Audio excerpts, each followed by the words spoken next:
ini juga tersirat dalam Al-Quran yang tadi dibaca oleh Mas Daru ya. Apabila ada yang ingin ditanyakan,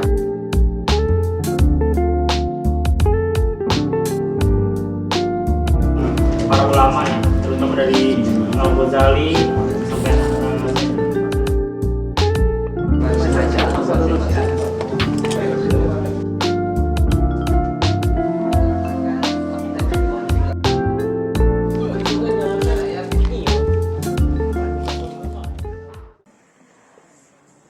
perkenalkan saya Suandahru untuk memandu agenda pada siang hari ini. Kemudian setelah saya memperkenalkan diri, mari kita lanjut ke agenda selanjutnya, yaitu pembacaan tilawah Al-Quran. Ada kata kami persilakan.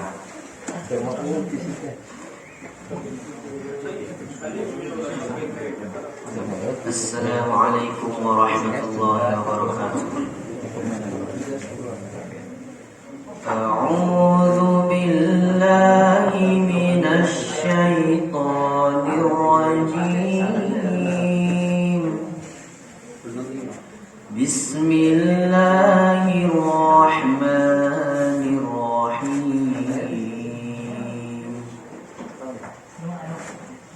Wa qala irkabu fiha bismillahi majriha wa mursaha inna rabbi laghafurur rahim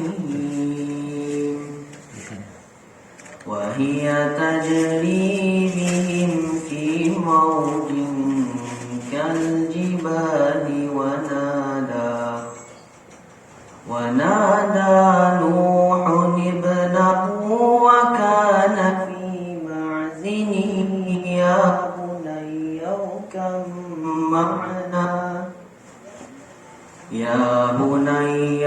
kam ma'ana wa la takum ma'al kafirin. Qala sa'awi يعصمني من الماء قال لا عاصم اليوم من أمر الله إلا من رحم وحال بينهما الموج فكان من المغرقين. صدق الله العظيم. Assalamualaikum warahmatullahi wabarakatuh.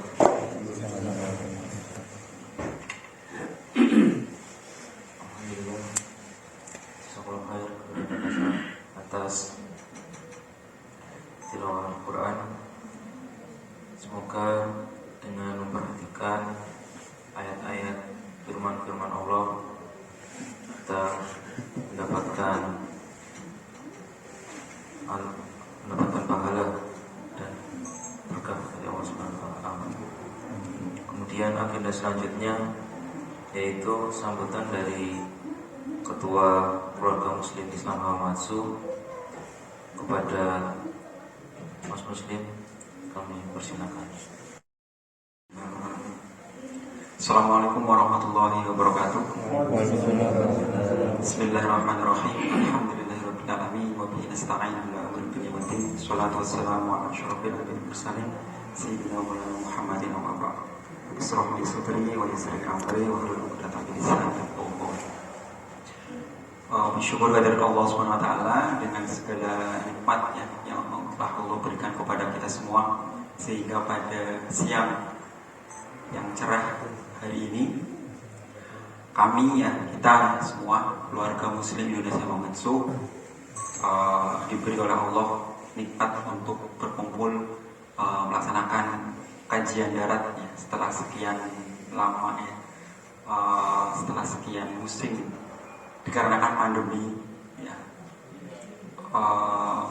jadi sebelumnya online, jadi sekarang alhamdulillah karena COVID sudah mulai turun dan semoga seterusnya ya sampai nol, sampai normal kembali, sehingga kita bisa terus melaksanakan kajian secara darat agar kita selalu bertemu, bersilaturahim bersama ya, bertatap muka.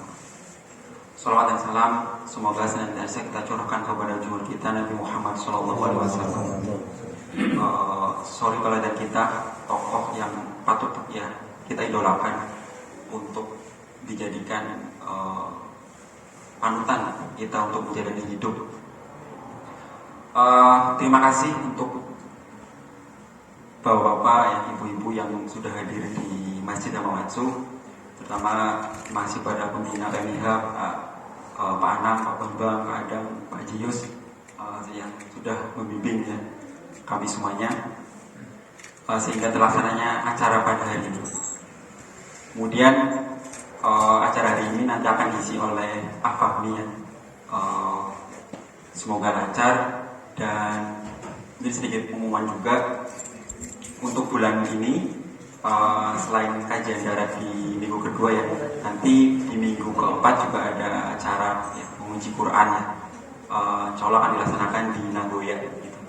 Jadi mohon partisipasi juga untuk bapak-bapak, ibu-ibu dan kawan-kawan semuanya untuk bisa mengikuti agenda-agenda keluarga muslim di Indonesia Amamatsu. Saya kira itu aja untuk sambutannya. Terima kasih. Mohon maaf. Assalamualaikum warahmatullahi wabarakatuh. Kemudian agenda selanjutnya, alhamdulillah hari ini hari yang spesial karena kita kedatangan tamu saudara kita muslim dari Pakistan yang insya Allah akan memberikan beberapa kata untuk kita semua. Kami persilakan Pak Haji Yusuf untuk membantu. Alhamdulillah wa kafa wa salamun ala ibadihi alladhina istafa. Amma ba'du, fa'udhu billahi minasy syaithanir rajim. Bismillahirrahmanirrahim. Wa man yabtaghi ghayra al-islami dinan falan yuqbala minhu. Sadaqallahul aliyyul azim. सबसे पहले तमाम हमारे मुअज़्ज़ज़ हमारे भाइयों को और बहनों को अस्सलाम वालेकुम रहमतुल्लाहि व बरकातुहू। अल्लाह सुब्हानहू व तआला ने कुरान पाक के अंदर ये एक अपना अटल फैसला सुनाया है, और फैसला क्या है कि अल्लाह के यहाँ मकबूल दीन इस्लाम ही है। जो इस्लाम के अलावा किसी और दीन को अपनाएगा अल्लाह उसको कबूल नहीं करेगा। इस वक़्त से लेके क़यामत तक, यानी हुज़ूर सल्लल्लाहु अलैहि वसल्लम ने जो दीन लेके आए हैं, हुज़ूर सल्लल्लाहु अलैहि वसल्लम का दीन क़यामत तक के लिए वो अल्लाह के यहाँ मकबूल है। इन्न दीन इंदल्लाहि इस्लाम, कि अल्लाह के यहाँ इस्लाम ही है पसंदीदा दीन। और रज़ीतु लकुमुल इस्लाम, अल्लाह ने फरमाया तुम्हारे लिए मैंने इस्लाम को पसंद कर लिया। तो अब अल्लाह का हमसे यही मुतालबा है, वला तमूतुन्ना इल्ला व अंतुम मुस्लिमून, कि जब तुम्हारा इंतकाल हो, तुम्हारी मौत हो, तुम्हारा आखिरी वक्त हो, तो उस वक्त भी तुम मुसलमान ही हो, मुसलमानी के अलावा तुम्हारी मौत नहीं।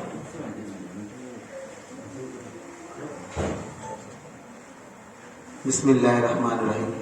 Macam saya minasan itu salam istaitaduni sejak tanwa anu Allah Taala ni potasta cino suikino ciban dajina huwa Quran.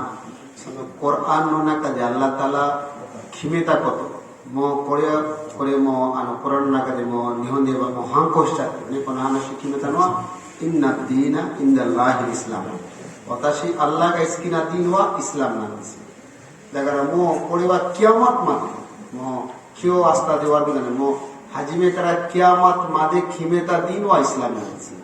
Desurione watashitachi Allah Taala Quran no nakate kon umma no kotone umaitachi ga ichiban I umma nazigate din Islam atai dibuleta. Dagara watashi sono jibon jishin jibon no koto sono ironna jibon no ilmu mottiru are de jibon ga kono shukyo kono sto Islam no sto ironna shukyo no sto ga ironna hanashi itturu kedo Demo Allah Taala kimeta din wa Islam. Kore mo simpan no hima de kiamat ne hini mo kimeta korna.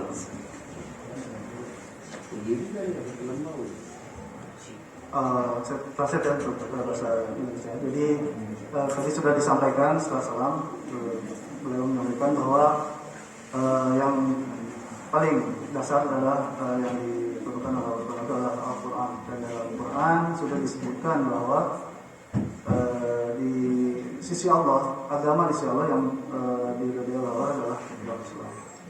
Banyak sekali umat di seluruh bumi ini, bermacam-macam bangsa negara, dan ada beberapa agama juga yang ada di ini, tapi yang diridhoi Allah Subhanahu wa taala adalah Islam.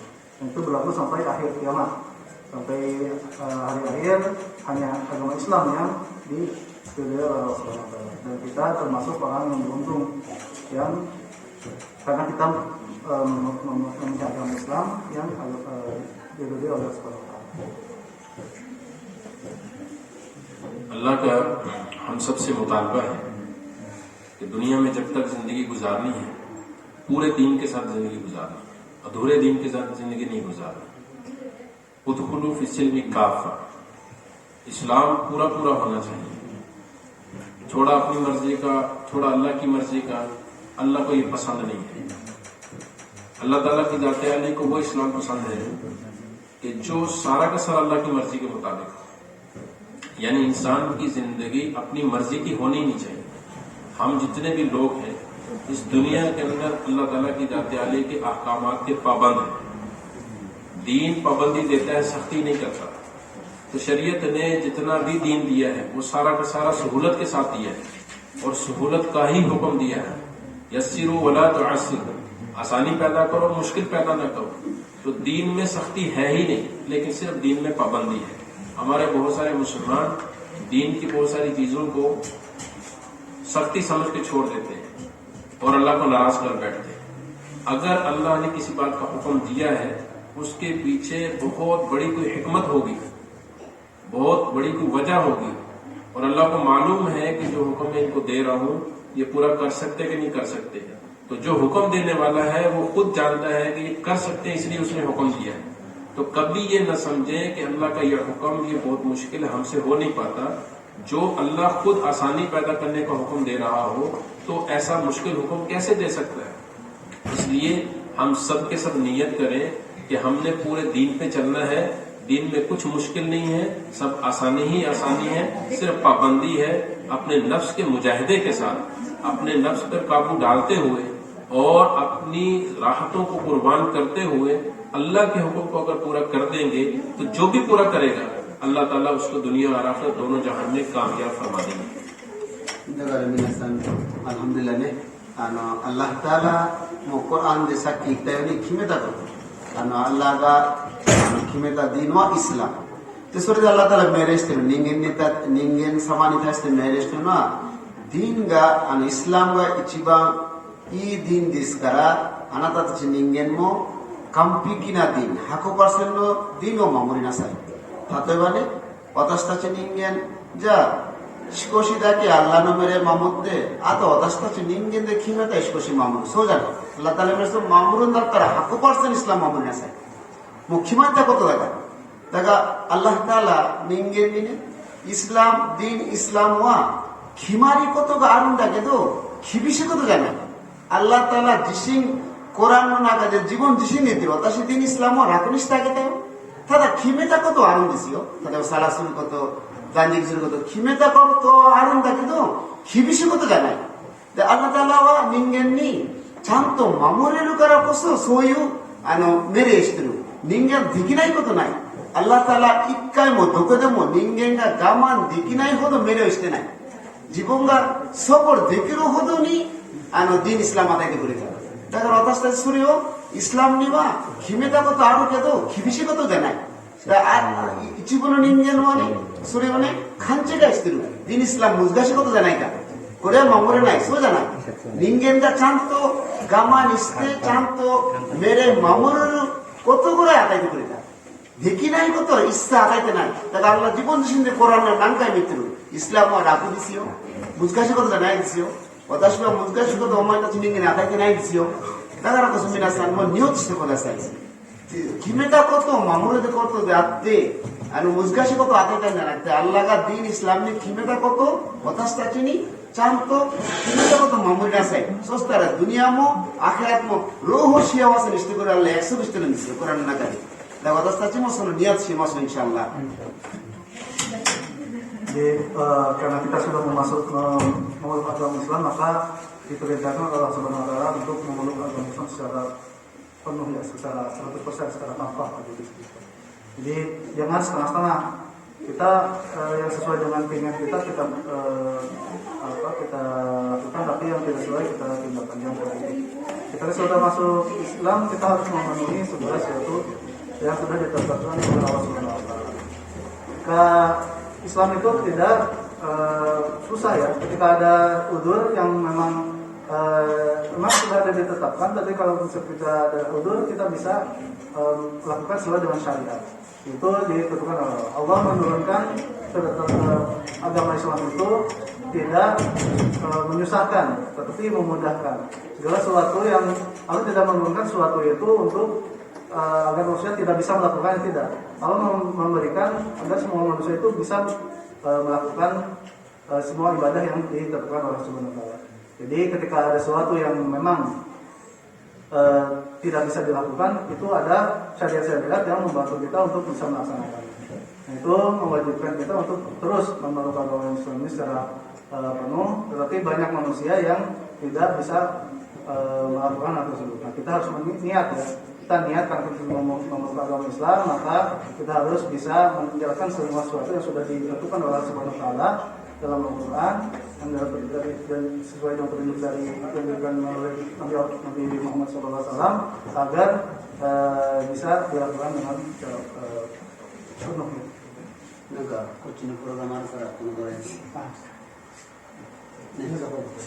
Assalamualaikum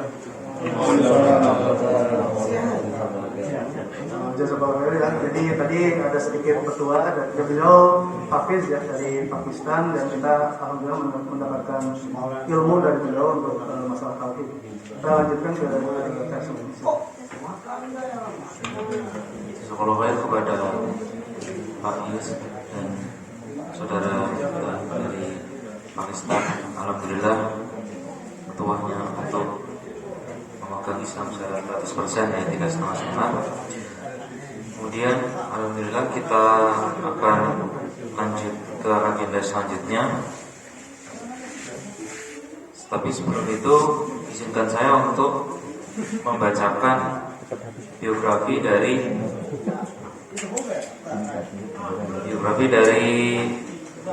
penceramah pemberi materi yang insya Allah agenda utama kita pada siang hari ini.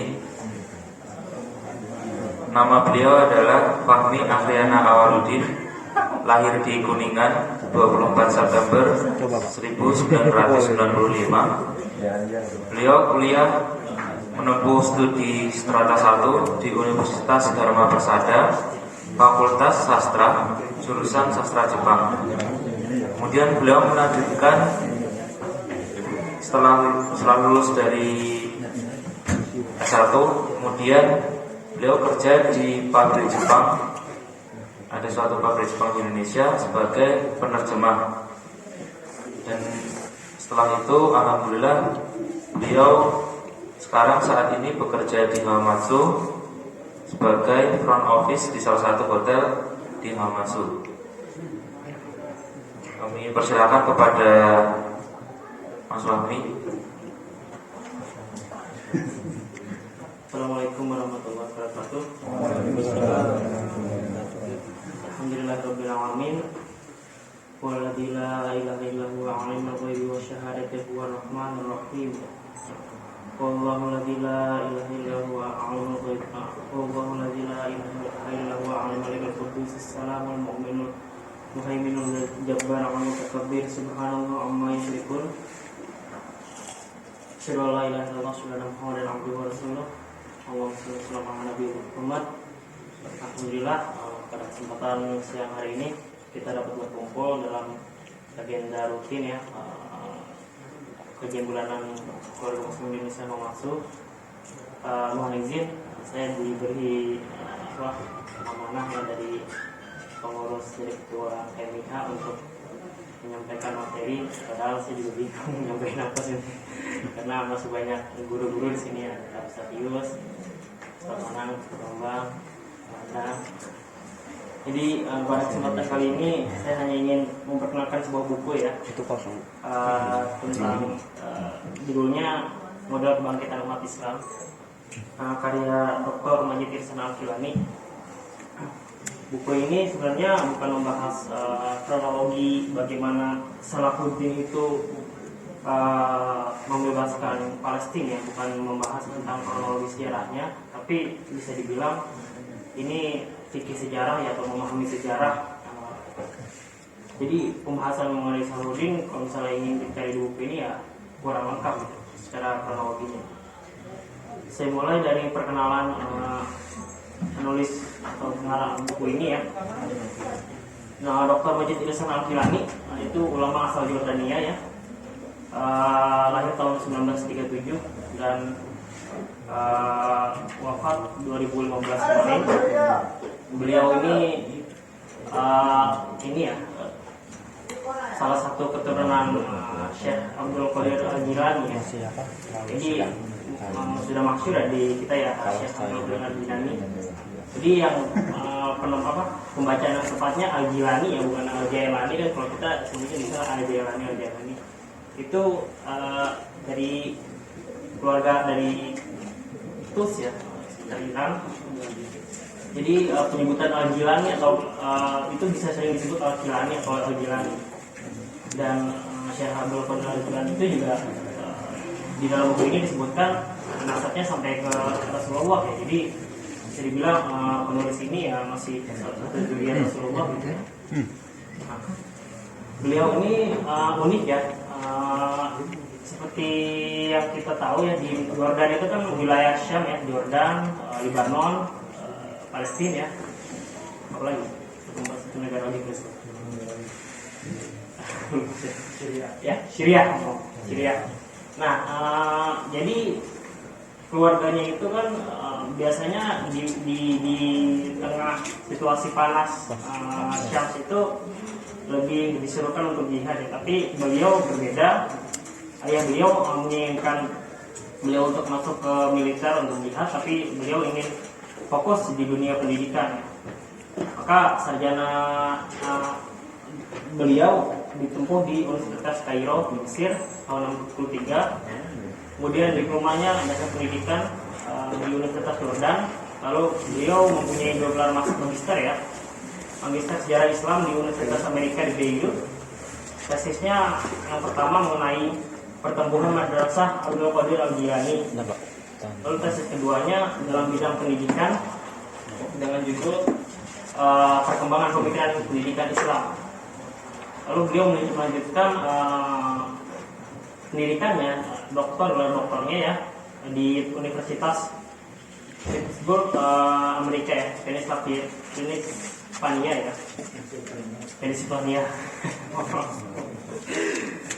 Disertasi doktor ini beliau mengambil judul Pemikiran Pendidikan Ibnu Taimiyah ya.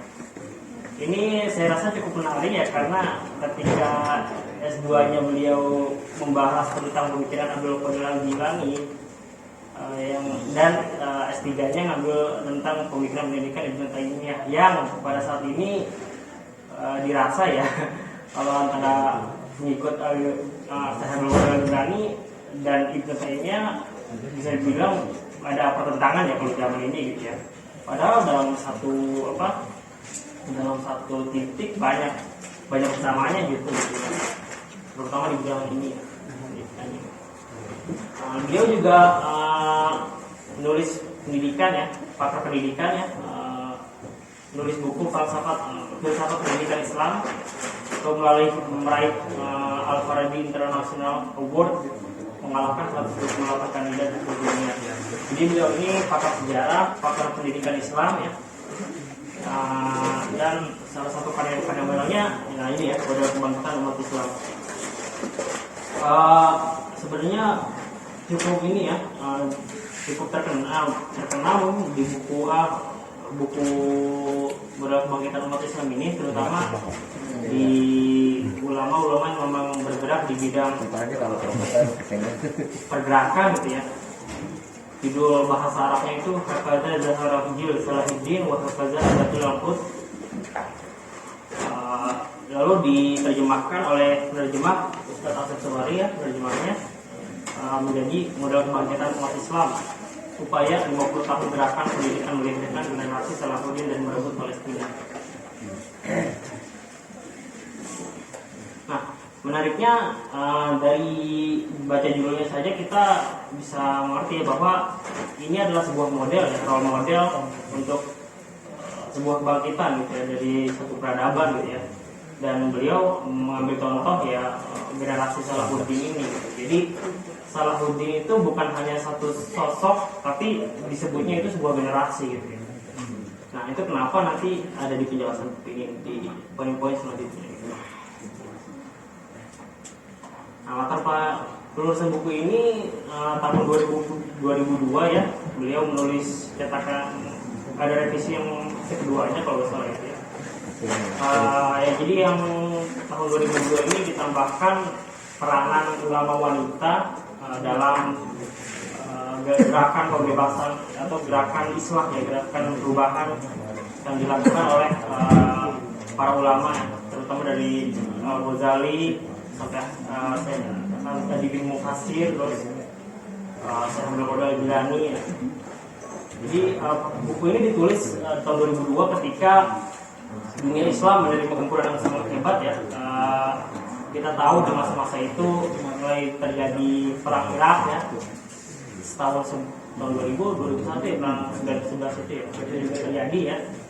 Karena memang setelah era perang dingin itu kan, kalau kata ahli politik Amerika itu kan Samuel Huntington mengatakan adanya teori benturan peradaban ya, class of civilization ya. Jadi penyebab dari kerusuhan atau kekacauan di dunia saat ini adalah benturan antara budaya dan agama. Jadi agama itu sumber kerusuhan itu lah ya. Maka Huntington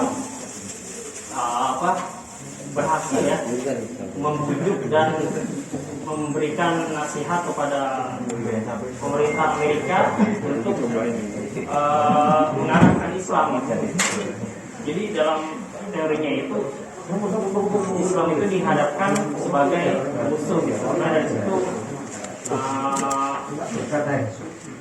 klaim-klaim Islam itu teroris, radikal dan segala macamnya itu mulai dilancarkan oleh peradaban Barat sampai sekarang ya. Jadi buku ini latar belakangnya seperti itu ya kira-kira. Mungkin bermula dari keresahan beliau tentang bagaimana Islam itu digempur, sampai disebutkan bahwa korbannya itu seperti rumah-rumah jaga gitu ya, orang Islam itu ya. Sini. Kemudian menghadapi musibah ini, kaum muslimin tidak punya pilihan kecuali untuk menggali tentang sunnatullah, kekuatan dan kelemahan masyarakat, kejayaan dan keruntuhan peradaban, sehingga berhasil menemukan ketepatan dan keikhlasan dalam proses persiapan, rancangan, pengurusan dan investasi semua energi untuk menghadapi tantangan-tantangannya. Jadi yang ditekankan beliau itu unsur dalam sebuah amal itu ketetapan dan keikhlasan ya. Jadi amal itu tidak hanya ikhlas, cuman harus tepat sasaran dan tepat waktunya segala macam. Acara khusus ya. Buku ini dipersembahkan ya untuk yang pertama kepada para fuqaha, ulama dan ulama Islam ya, agar mereka mengerti kembali sunnatullah tentang ilmu dan ulama, sehingga menjadi zuhud terhadap jabatan dan gelar kehormatan. Karena yang rusak pada saat pada saat pasukan salib itu merebut Al-Quds itu, unsur utama yang paling rusak itu menurut Al-Ghazali ya ilmu itu. Banyak ulama pada saat itu, cuman orientasinya orientasi dunia. Jadi mereka meraih mengejar ilmu, mengejar pendidikan untuk mendapatkan jabatan-jabatan penting di pemerintahan pada saat itu.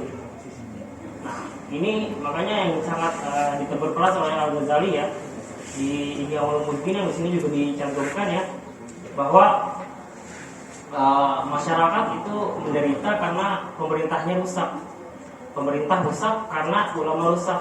Ulama rusak karena cinta dunia dan haus jabatan. Itu yang sangat melekat ya dalam pesan Al-Ghazali ya.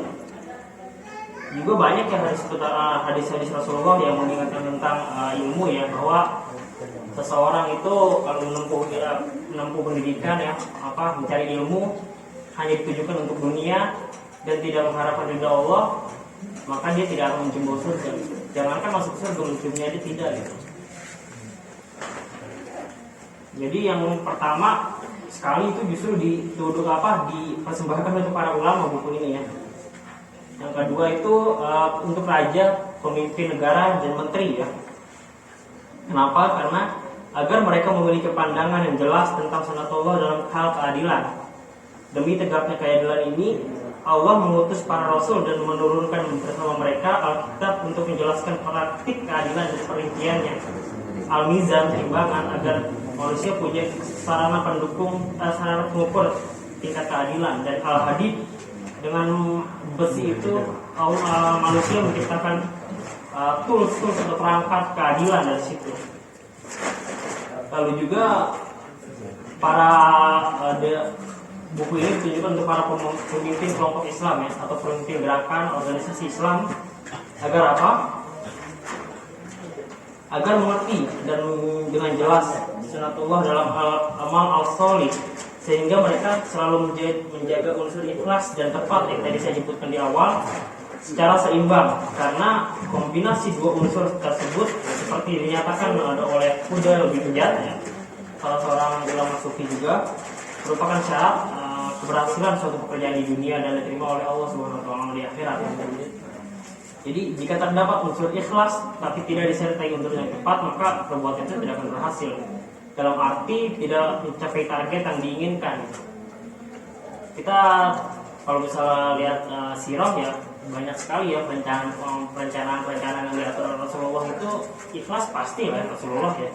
Cuman ikhlas itu juga diiringi dengan ketepatan gitu. Ketika merencanakan strategi perang Badar, Uhud segala macam itu ada unsur ketepatannya sih, sehingga dapat meraih hasil-hasil yang maksimal. Ketika misalnya contoh ya perang Uhud ya, beliau menempatkan pasukan di atas gunung permana. Ketika itu semua tidak ditepati oleh para pemanah itu ya, maka akan hilang strategi itu, hilang amal yang dilakukan sia-sia. Maksudnya ya kita tahu ya di Uhud itu pertama di fase kedua kita menerima kekalahan ya muslimin ya. Gitu. Jadi unsur ikhlas dan tepat itu sangat ditekankan di sini. Yang keempat yaitu untuk para praktisi pendidikan, pengawas institut pendidikan dan penanggung jawab manajemen pendidikan ya. Nah, agar memahami dengan jelas sunatullah tentang perubahan yang amat sering mereka yang sering mereka dengar siang dan malam, bahwa Allah Subhanahu wa taala tidak akan mengubah keadaan suatu kaum yang memilukan hingga mereka mengubah apa yang ada di dalam diri mereka berupa keyakinan, pemikiran, konsep, orientasi, cara berpikir, nilai dan parameter kehidupan. Jadi apa yang ada dalam diri kita itu bukan hanya unsur ibadah 5 waktu ya, itu jelas ya. Tapi kalau misalnya orang ibadah 5 waktu cara pemikirannya ngawur gitu loh, cara pemikirannya menghilangkan unsur agama dalam kehidupan, itu kan sangat bermasalah gitu ya. Jadi yang apa dalam diri kita itu tidak hanya seputar ibadah ritual, ya itu memang benar, sangat wajib ya. Selain itu juga masih aspeknya sangat luas ya. Lalu ada juga ditujukan untuk para ahli sejarah pemegang kebijakan kebudayaan, media, informasi dan kesenian, agar memahami sunatullah dalam membersihkan masyarakat dari polusi pemikiran dan segala bentuk praktiknya dalam bidang sosial, pemikiran dan seni. Nah, kemudian ada ditujukan juga kepada ahli ekonomi dan para pengusaha. Kita tidak memungkiri ya bahwa kebangkitan itu membutuhkan dana yang besar ya. balik lagi ke sirah, bagaimana ulama para sahabat itu ya yang kaya jor-joran dalam membantu tegaknya risalah Islam ini. Dan itu juga tidak kalah jor-jorannya dari pihak orang-orang kafir, seperti di surat Al-Imran ya, disebutkan setelah perang Badar itu berakhir dan pasukan Quraisy itu ingin membalas kekalahan di Badar, itu mereka kan setahun, kan jangka setahun tuh antara Badar dan Uhud, mereka mengumpulkan dana besar-besaran untuk kembali ke Badar, maksudnya untuk menyerang, yaitu di Uhud ya. Jadi kalau misalnya Muslim itu kaya itu ya memang harus ya maksudnya sebenarnya kalau misalnya kaya dan miskin itu di zaman Rasulullah itu ya pilihan gitu. Misalnya gini, Ali bin Abi Thalib ya, beliau memilih hidup miskin padahal beliau bisa kaya. Beliau tanah wakafnya banyak. Saya mendapat keterangan dari guru kami ya, bahwa Ali bin Abi Thalib itu mewakafkan sebidang tanah kurma yang nilainya miliaran rupiah kalau sekarang, sedangkan dia masih menggaji korupsi itu hanya pilihan aja, mereka milih untuk hidup kaya atau hidup miskin gitu. Dan itu semua tidak menghilangkan, tidak menyebabkannya hina gitu ya. Begitu juga Anas bin Malik yang memilih hidup kaya dan meninggal di istananya ya, yang karena parameternya itu bukan dari hartanya itu gitu, tapi dari unsur ketakwaannya itu. Jadi kebangkitan itu memang membutuhkan sumber ekonomi ya. Nah, di sini disebutkan bahwa agar mengerti sunnatullah tentang ekonomi al-ma'un, yaitu ekonomi yang menolong manusia sehingga bisa menjalankan agama dan dunianya. Kita semua hafal ya surat al-ma'un ya. Nah, al-ma'un itu kan berbicara tentang sosial, amal-amal sosial ya, yang kalau kita mengabaikan orang-orang yatim piatu itu disebutnya orang yang celaka, surat al-ma'un itu ya. Dan juga mengerti tentang ekonomi as-sud, yaitu ekonomi yang menghabisi sendi-sendi utama kehidupan agama dan dunia manusia. Kalau zaman sekarang mungkin ekonomi ini ya kapitalis gitu ya, ribawi kan sekarang di mana-mana. Terus ada juga kepada negara-negara ya. Negara yang dimaksud sini adalah negara pecahan pasca Perang Dunia I ya. Jadi ketika national state itu berdiri, ketika negara bangsa itu berdiri, terutama beliau menegaskan negara-negara Arab ya, yang dibagi-bagi saat perjanjian Sykes-Picot itu ya. Jadi dibagi-bagi ya, Syam punya si ini, terus si siapa lagi, Korea punyanya negara ini. Lalu ditujukan lagi kepada segenap kaum laki-laki dan wanita dari umat ini. Jadi yang terakhir untuk kita semua juga buku ini dipersembahkan ya, agar memahami sunnatullah tentang az-zawjiyah, berpasangan, yang mengatur hubungan dua jenis kelamin dengan asas saling melengkapi antara prinsip akhlak dan estetika. Jadi ini adalah persembahan dari beliau sebagai penulis untuk kita semua agar memahami bagaimana sebuah peradaban itu bangkit. Nah, kemudian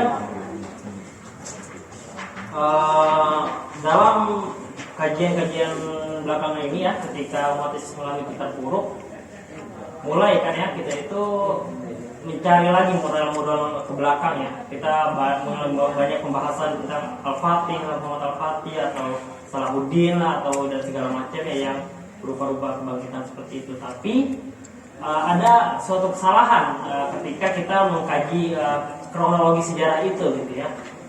Yang pertama itu ketika kita membahas misalnya Al-Quds jatuh pada pasukan Salim, kemudian ada fase peloncatan sejarah dan tiba-tiba membahas langsung ke Salahuddin Al-Ayyubi berhasil membebaskan Al-Quds. Nah, di situ ada fase yang panjang, padahal dari Al-Quds itu jatuh tahun 1099. Nah, lalu direbut kembali oleh Salahuddin pada tahun 1187, 78 atau 87 kalau tidak salah ya. Nah, jadi kan dalam rentang waktu 80 tahun kurang lebih itu ada apa di situ gitu. Nah, guru saya ya di kampus juga dulu pernah mengatakan ya, ketika kita memandang Jepang sebagai negara maju, kita hanya memandang di akhir gitu, tapi kita tidak mempelajari bagaimana Jepang itu tumbuh. Makanya beliau menulis buku Gerakan Reformasi Masyarakat Jepang ya, Sakai Kaizo kalau tidak salah, Sakai Kouzo atau Kaizo gitu misalnya. Itu jadi membahas rentang tahun 100 tahun ya, dari tahun 1909 sampai 2019, bagaimana Jepang itu berproses. Dulu Jepang itu sangat karet, lebih karet dari orang Indonesia. Dalam buku itu dulu penjelasan beliau ya. Tapi orang-orang Jepang ini belajar itu bagaimana bisa tumbuh berkembang setelah Perang Dunia Kedua hancur berlebur. Tapi berapa puluh tahun kemudian kita tahu ya, pesat langsung ada bangun segala macam ya, walaupun mungkin parameternya ekonomi ya dan segala macam. Cuman kita melewati tentang waktu 100 tahun itu ada apa gitu. Itu juga dengan mempelajari sejarah ini, kita tidak bisa meloncati fase sejarah gitu, karena sejarah itu adalah hasil akhir ya dari proses yang panjang ke belakang itu ya. Nah, meloncati fase sejarah ini menurut penulis Dr. Majid Al-Kilani ada ini ya, sebuah hal yang berbahaya kalau misalnya kita mempelajari fase sejarah secara loncat seperti itu. Yang pertama, faktor pertama itu model pemahaman ini akan menjauhkan perhatian terhadap berbagai penyakit real dalam tubuh umat, menciptakan mental layak kalah dan inferior terhadap musuh. Jadi kita dihadapkan oleh mental pasrah. Iyalah kita, ya Indonesia inilah, ya emang beginilah, ya iyalah Amerika maju lah gitu. Itu mental pasrah ya kalau misalnya kata Dr. Majid Al-Kilani ya. Yang kedua itu menonjolkan aksi individu dan menghambat aksi kolektif, serta melahirkan kesalah persepsi sekaligus merusak peran yang seharusnya dimainkan oleh elit pemimpin dan umat, dan memikul beban tanggung jawab dan dalam menghadapi tantangan. Ketika kita hanya berfokus kepada satu sosok Salahuddin itu, maka kita hanya fokus Salahuddin hebat. Iya, Salahuddin hebat, tapi dia hebat tidak sendirian. Ada ulama yang menjaga, ada ulama yang menopang di belakangnya, ada madrasah-madrasah pembaharu di belakangnya itu gitu. Jadi unsur kebangkitan peradaban itu tidak bisa dipukul oleh satu orang gitu. Kita kadang terjebak di Indonesia itu ya, hanya terjebak pada fase 5 tahun sekali gitu. Kita berharap Dewi adil atau keadilan di 5 tahun sekali gitu.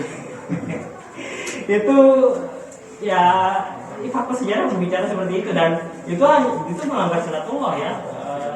Sunnatullahil ladzina qad khalat min qabli wa lam tajid li sunnatillahi tabdila, dalam surat Al-Fatihah disebutkan bahwa sunnatullah itu tidak akan berubah gitu.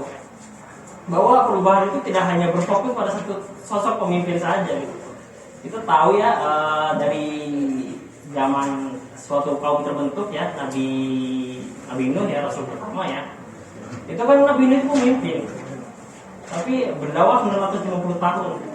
Tapi apakah umat Nabi Nuh itu menghasilkan satu peradaban yang membawa risalah agama Allah? Tidak ya, justru dihancurkan oleh Allah kan. Allah dalam surat An-Nur kan beliau berdoa ya, la tajal amanah di minal kafirin dayyaro, bahwa ya Allah hancurkan umat-umatku ini karena bukan Nabi Nuh itu tidak berhasil, bukan, beliau berhasil menyampaikan risalah Islam, Islam ya, agama Allah ya.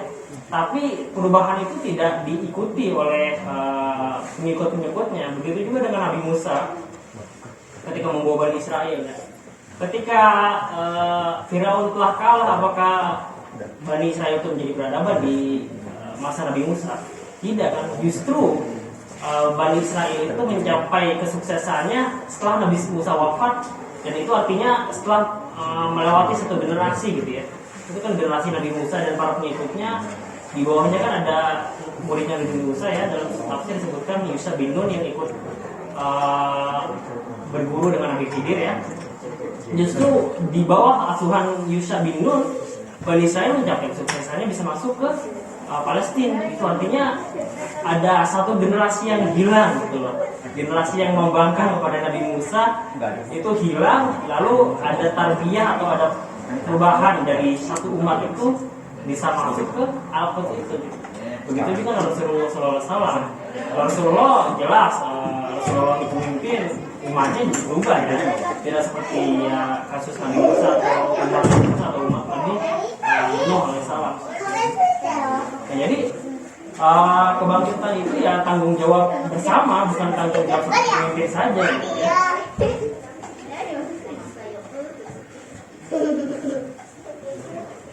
Nah, saya balik ke fakta pertama ya. Ketika mental inferior atau layak kalah ini melekat di tubuh umat muslim ya,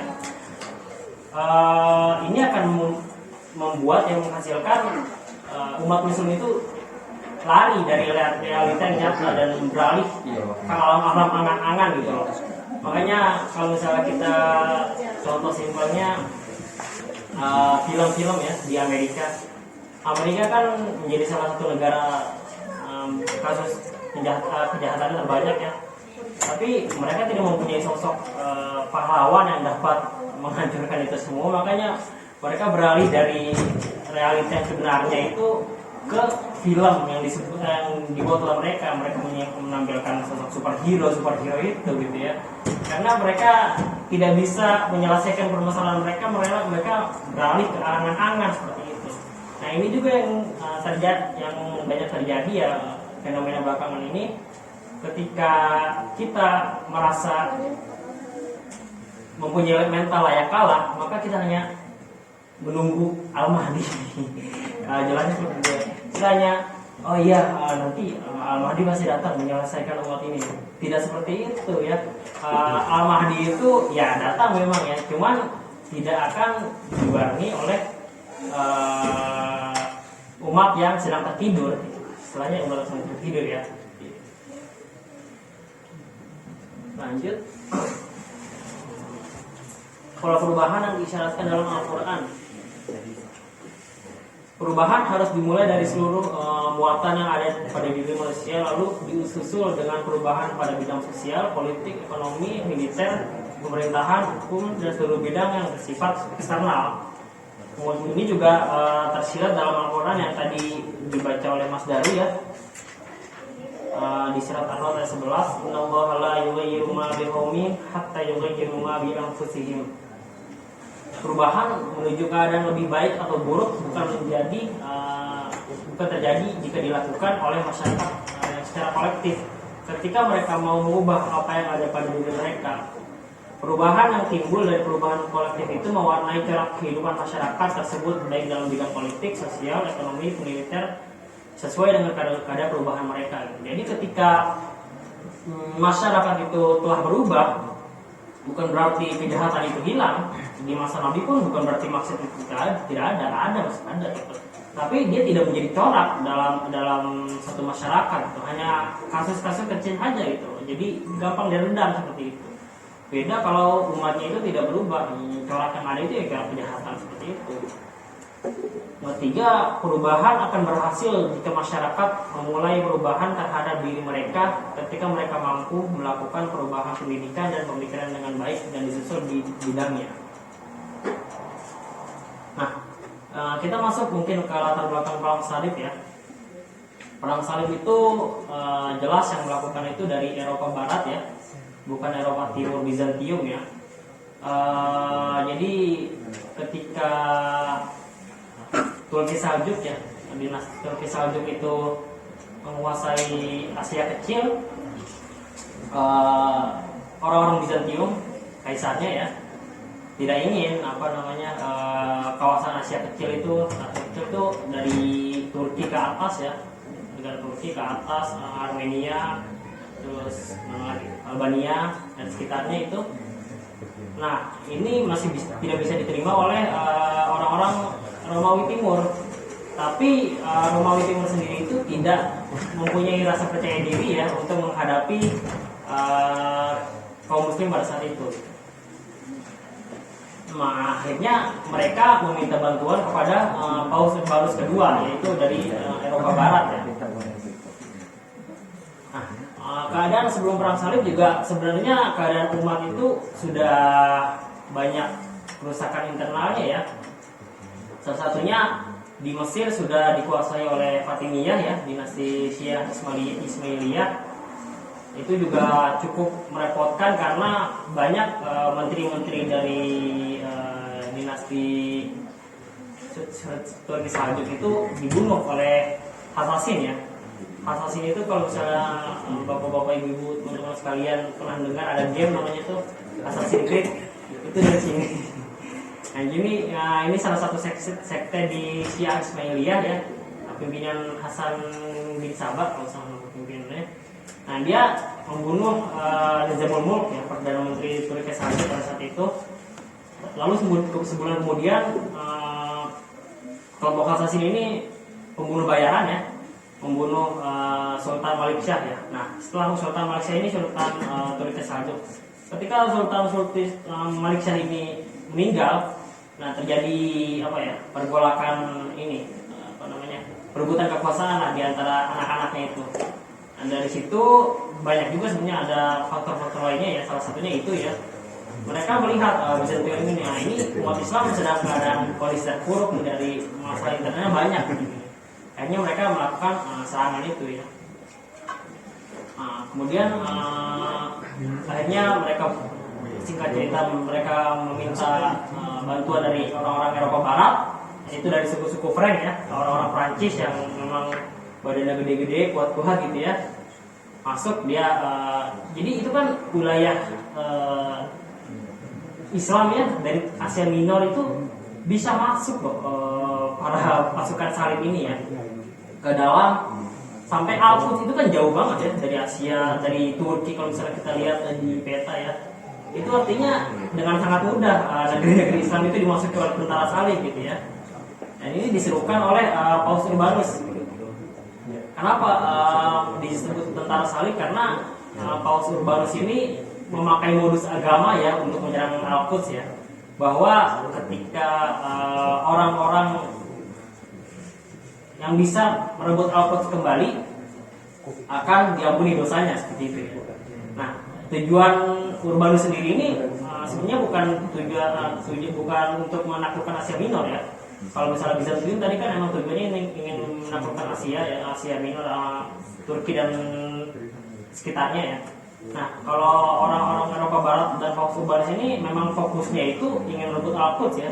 Bayangkan dari Prancis dia naik ke atas lewat Turki sampai masuk ke Al-Quds, itu benar-benar banyak wilayah yang dilewati gitu dan berhasil masuk begitu saja.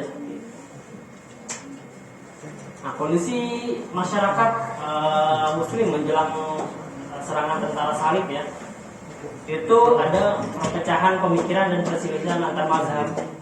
Pertama ini ya, perpecahan pemikiran dan perselisihan antar mazhab. Di sini dijelaskan ya banyak ya. Fanatisme mazhab itu, fanatisme Asobiyah itu memang penyakit jahiliyah yang selalu mengakar sampai kini ya, sampai saat ini kita selalu terkotak-kotak gitu ya.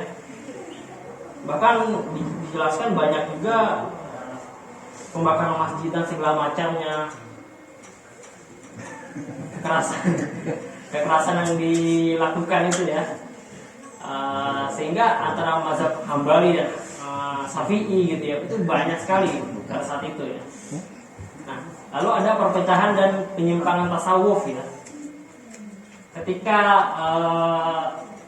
tasawuf itu ya tadi ya, ketika orang-orang merasa mental layak kalah itu berada di masyarakat, orang-orang tasawuf, orang-orang sufi ini lari dari realita nyata menuju dunia angan-angan. Makanya kita kadang sering mendengar orang sufi bisa terbang, bisa ini, orang sufi bisa menggandakan banyak makanan. Itu dia, mereka hanya lari dari angan, dari realita yang ada menuju dunia angan-angan gitu, menghayal gitu, jatuhnya seperti itu gitu.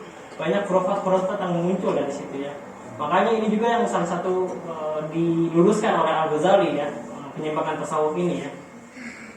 Ada juga pemikiran kebatinan ya, dan ancaman filsafat Yunani dan para filsuf. Nah, kita tahu ya di Abbasiyah ini mempunyai perpustakaan yang sangat megah ya, Baitul Hikmah ya. Itu memang sebagian besar isinya juga bukunya itu terjemahan dari buku-buku filsuf Yunani ya, dan masyarakat pada saat itu memang gemar mempelajari filsafat Yunani. Makanya dari sini Imam Al-Ghazali kan mengkritik para filsuf itu dan menulis Tahafut al-Falasifah ya, keraguan filsafat gitu ya, bahwa untuk menyelesaikan permasalahan ini, ketika penyimpanan ilmu dan asobiah ini terjadi, maka kekacauan itu benar-benar terjadi di Abbasiyah gitu. Nah, jadi seperti yang saya bilang tadi di awal, khilafah itu bukan sebuah nilai akhir ya. Maksudnya kalau khilafah ada, masalah selesai. Enggak seperti itu gitu. Fakta sejarahnya ini berdiri kok di Abbasiyah, menenteng ini menjulang khilafah Abbasiyah di sini gitu. Tapi yang terjadi apa ketika di sini disebutkan di buku ini, ketika pasukan Salib itu masuk Al-Quds, darah-darah para mujahidin di Palestina itu sampai menggenangi kaki kuda pasukan Al-Quds itu disampaikan kabar itu dari pembantu khilafah kepada khilafah itu. Lalu apa yang disampaikan oleh khilafah ini? Oh, begitu ya. Ini saya sedang mencari burung peliharaan saya hilang. Dia lagi mencari burung, lebih khawatir burung peliharaannya hilang daripada keadaan umat sedang dibantai itu loh. Ini kan realita yang terjadi pada saat itu ya. Ketika kita sekarang kan banyak ya khilafah tegak semua beres, tidak seperti itu nyatanya gitu. Kembali lagi bahwa semua itu mempunyai unsur tanggung jawab masing-masing gitu. Tidak berfokus pada satu titik pemimpin saja. Ini juga kalau misalnya sekarang ya pemimpin-pemimpin di negeri muslim mungkin banyaknya mainannya bukan burung ya, mainannya klub sepak bola yang di klub gitu ya. Itu padahal ya seperti itu Pak. Lanjut ya, mungkin lalu pengaruh dari pengaruh dari kerancuan pemikiran terhadap kehidupan masyarakat ya. Jadi dari masalah yang terjadi di situ ada rusak ya aspek ekonomi, rusak aspek sosial, rusak perpecahan politik dan pertentangan Syiah ya, lemah dalam menghadapi serangan tentara Eropa, dan itu yang terjadi. Nah, ketika Salahuddin itu membebaskan Al-Quds, uniknya beliau itu tidak fokus ke Al-Quds, tapi yang beliau pertama bidik itu Fatimiyah di Mesir. Karena Mesir dan Syam itu satu paket ya, dari zaman Umar itu. Ketika Amr bin As dan Khalid bin Walid itu masuk ke Al-Quds, mereka tidak hanya berhenti di situ gitu. Padahal Umar sebenarnya tidak ingin melanjutkan ekspansi dulu gitu. Harus berhenti dulu di Syam, dibina dulu orang-orang Syam, baru kita melanjutkan gitu. Tapi Amr bin As nggak mau seperti itu gitu. Amr bin As bukan berarti Amr bin As menantang Umar ya, ada ceritanya lah. Intinya ketika Amr bin As itu berpikiran bahwa nggak bisa Syam itu tidak bisa jadi wilayah paling dekat dengan musuh. Kan setelah luar Syam itu kan masih wilayah Bizantium Mesir itu dulu. Maka ekspansi itu harus dilanjutkan sampai ke Mesir. Jadi Syam itu ada di tengah-tengah, tidak rawan ya, tidak rawan langsung berhadapan langsung dengan Bizantium pada saat itu. Maka penaklukan Mesir dan Syam itu satu paket. Begitu juga yang dilakukan oleh Salahuddin. Ketika Salahuddin itu menaklukkan Al-Quds, yang dihancurkan pertama itu ya Fatimiyah itu ya, melalui jalan diplomasi segala macamnya gitu ya. Bahkan sebenarnya caranya tidak terlalu keras ya. Bukan Salahuddin itu pernah saya dengar ketika ada salah satu sultan di Fatimiyah itu wafat, padahal Syiah gitu ya. Beliau itu turut berduka cita segala macam gitu ya. Kalau misalnya zaman sekarang kan mungkin ini dibully kan, ini orang kenapa sih? Padahal itu kan hanya strategi perang saja gitu loh. Begitu juga dengan penasihat-penasihat Salahuddin gitu ya. Tapi akhirnya Mesir berhasil ditaklukkan dan Salahuddin masuk ke Al-Quds. Mungkin namanya ini ya, namanya perkenalan buku, singkat saja, bagian pendahuluan saja itu ya. Terakhir saya ingin menutup dengan surat Al-Hasyr ayat ke-18.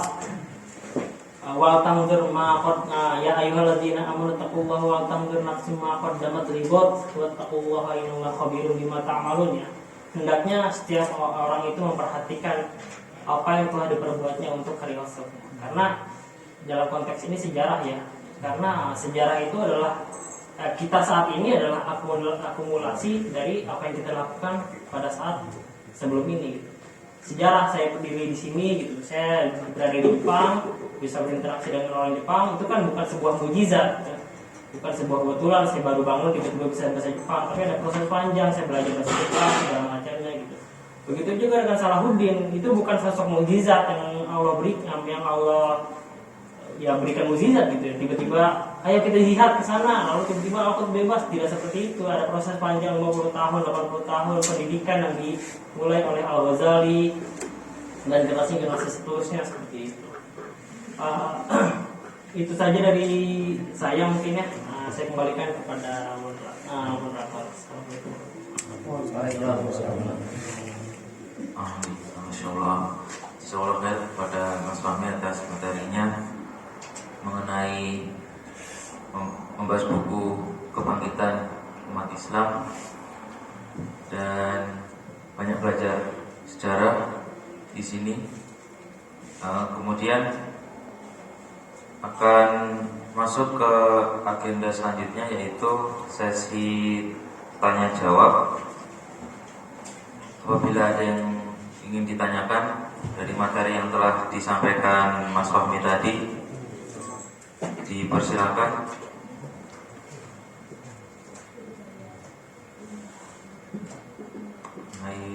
Segala pembelajaran dari generasi Salahuddin, apakah ada yang ingin ditanyakan?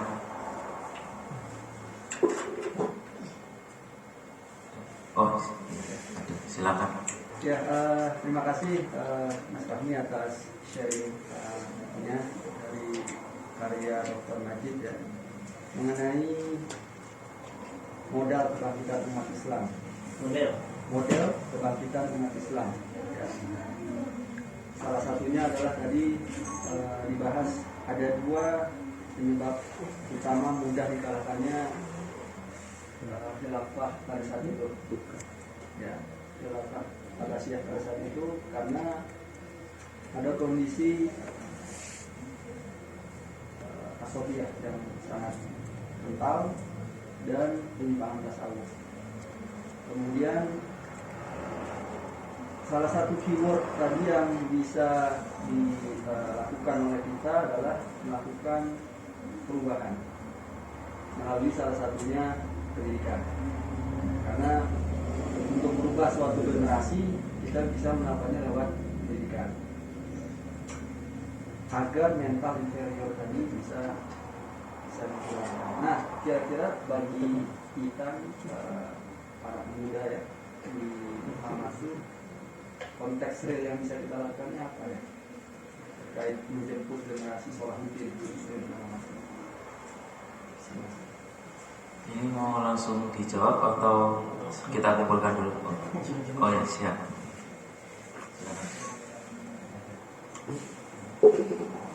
Baik, terima kasih pertanyaannya. Mungkin sharing ya, kalau misalnya nanti ada yang bisa ditambahkan ya, saya sedikit yang saya tahu.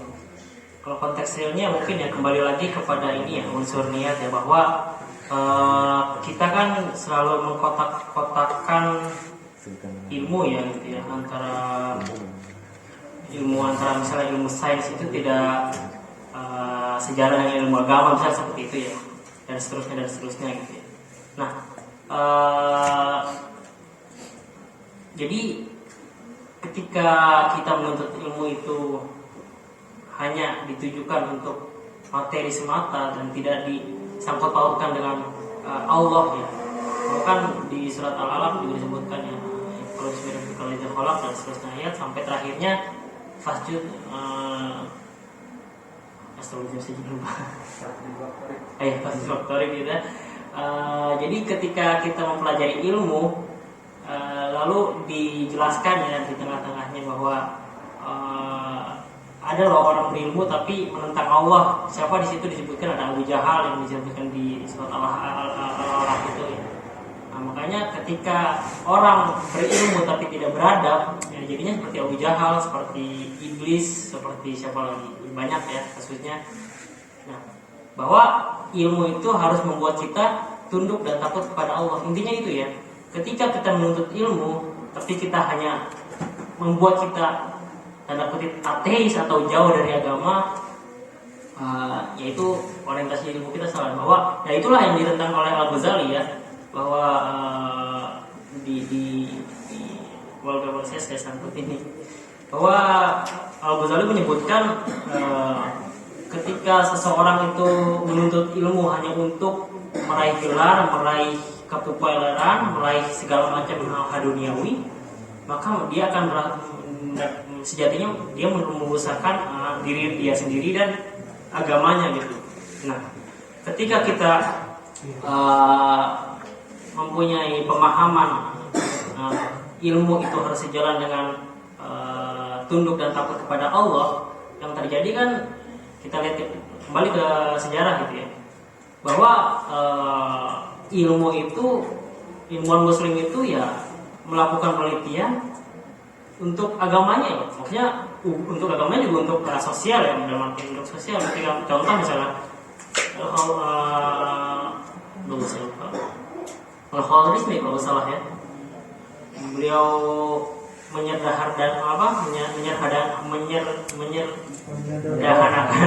aljabar itu kan salah satu tujuannya kalau nggak salah ya, itu untuk mempermudah penghitungan hukum waris misalnya, contoh seperti itu ya. Contoh kecilnya seperti itu. Jadi ketika kita memisahkan dua unsur antara unsur agama dan unsur ilmu itu, unsur sains dan unsur ilmu agama, ya itulah yang akan terjadi ya kerusakan. Ini juga konteksnya di kita sebagai pelajar misalnya seperti itu gitu ya. Bahwa jangan sampai kita jadi seorang ilmuwan yang tidak beradab, justru masalah ilmuwan gitu. Ya, pemimpin kalau kata Prof. Al-Atas itu ya, pemimpin palsu itu kan lahir dari orang yang adabnya rusak walaupun dia berilmu. Ya lihat saja sekarang, memang nggak ada orang di Indonesia orang yang nggak berilmu, banyak pendidikannya keluar negeri semua rata-rata kalau nggak salah. Tapi apakah dia beradab gitu? Lagi COVID, korupsi, bansos gitu, itu emang bukan orang pintar. Itu orang pintar kan. Tapi ketika orientasinya ilmunya salah, memang niat, kembalikan niat untuk mencari ridha Allah itu memang kita udah hatam ya mungkin ya, belajar tentang niat segala macam. Memang prakteknya itu bobrok gitu. Itu salah satu contohnya. Jadi ilmu adab dan ilmu itu untuk mendekatkan diri kepada Allah dan tidak bisa dihilangkan dari unsur adab itu. Wallahu a'lam bishawab.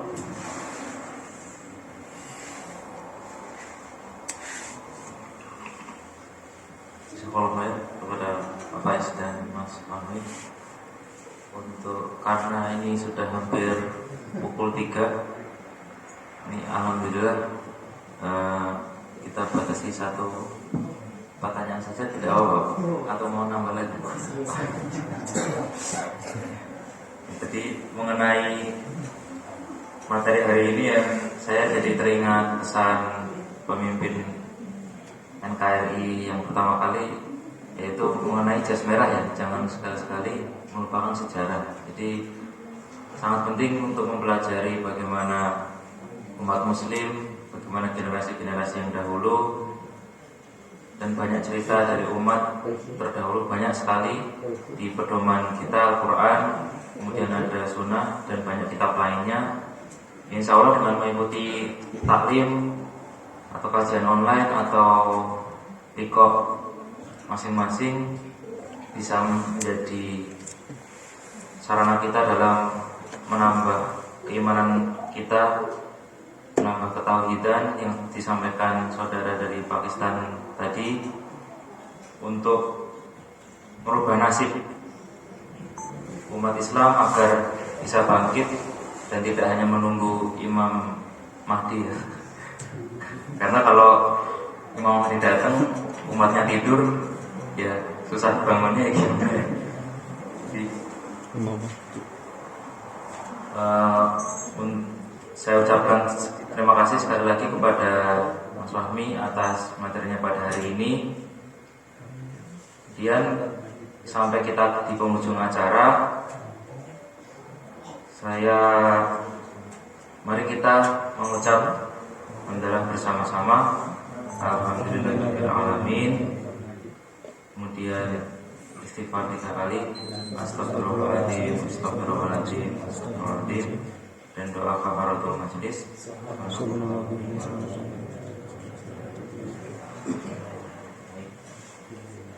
Berkala, mohon maaf saya jika banyak kesalahan dalam memandu acara.